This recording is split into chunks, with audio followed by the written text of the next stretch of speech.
In my last video, we looked at the private product remaining, a national measure that shows us how much of production is left after the state's taxation and consumption. And that's useful for making a point, but I want to be clear, the burden of the state isn't something you can fully capture in the aggregate. It's not just what the state takes, it's what it prevents, and the multitude of ways it constrains, distorts, and demands obedience. The fact that there's a private sector doesn't mean people are free.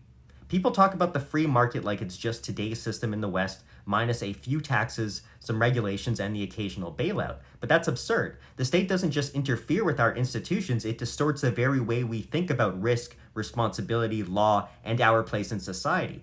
Every institution we consider normal today has been shaped by centuries of coercion, monopoly, and political favoritism. Every layer of capital, every price signal is warped.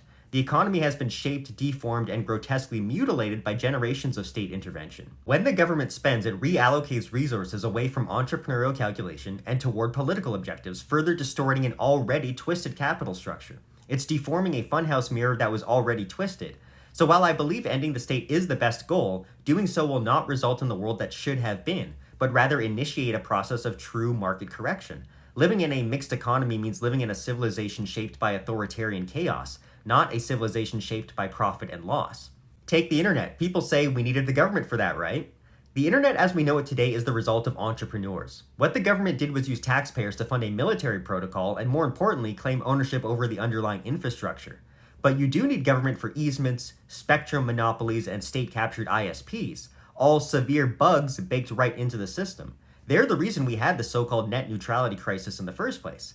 We have no idea what a truly private, competitive system of communication would have looked like if it hadn't been cartelized from the start. But the real tragedy is not just in the inefficiencies we can trace back to the state. It's in that we'll never know what that capital could have done, what opportunities were foregone, and what long-run innovations were derailed before they could have been imagined. This is true of every state project: roads, water systems, city planning, electricity grids, airwaves. People never ask what they lost. They never ask what kind of decentralized innovation, local experimentation, or consensual financing might have emerged instead of these public systems. They never ask what that coerced capital could have done on the free market. It's always the same fallacy. This exists, therefore government was necessary. It's the fallacy of the seen over the unseen, the Basquiat blind spot. If we wanted to imagine what the world would look like had criminals never been legitimized into what we call governments, we couldn't use our current world as reference for very much. The distortions run too deep. The butterfly effects stretch back centuries. A world that was never statist would be a different timeline altogether, branching off back during the primitive age.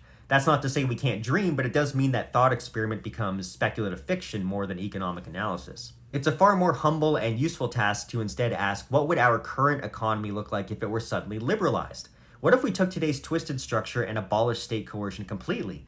What would the early stages of a truly free market look like after the state is swept away? The fact that we can say so little with certainty about the future is the beauty, because it wouldn't be planned, it wouldn't be dictated from the top. It would emerge from voluntary interaction, entrepreneurial discovery, real prices, and real choices. What we do know is that capital would finally be allowed to move according to voluntary preferences, not the commands of parasitic bureaucrats. Prices would start to reflect actual consumer valuations and real resource scarcity, and people would stop being robbed to fund projects they hate. We might guess that in the early days there might be a major housing correction as artificially inflated real estate markets crash and the builders fill demand. We'd likely see a boom in private security, arbitration, and insurance as the state monopoly is replaced. We might see gold and cryptocurrencies rise in open competition, with sound money restored and economic calculation made possible again through voluntary exchange.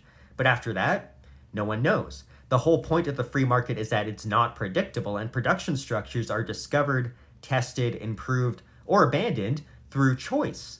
There is no end state for the market, no perfect equilibrium to be reached because conditions are always changing. And yet it is not chaotic. That is precisely why entrepreneurs exist, to coordinate. Their role is to continuously observe, anticipate, risk, adjust, and reallocate resources to bring about a temporarily better alignment between production and human desires under uncertainty. In the real world, tastes change. Technology evolves, resources appear and vanish. Uncertainty is ever present, which is why prices adjust, capital shifts, and entrepreneurial errors, called malinvestments, are made and corrected. If there was no uncertainty, there would be no need for entrepreneurial judgment and no possibility of genuine profit or loss. The mixed economy we have today is a zombified distortion, like an animal with a cordyceps parasite. Its proponents, the Keynesians and their ilk, would like us to call it capitalism.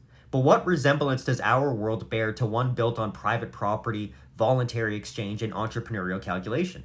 A truly free market would be more alive, more dynamic. It would be responsive to consumers, not to bureaucrats and politicians. That means moving from a mixed economy to capitalism would be more than just a policy tweak. It would be a radical shift from rigid top down chaos to spontaneous bottom up order.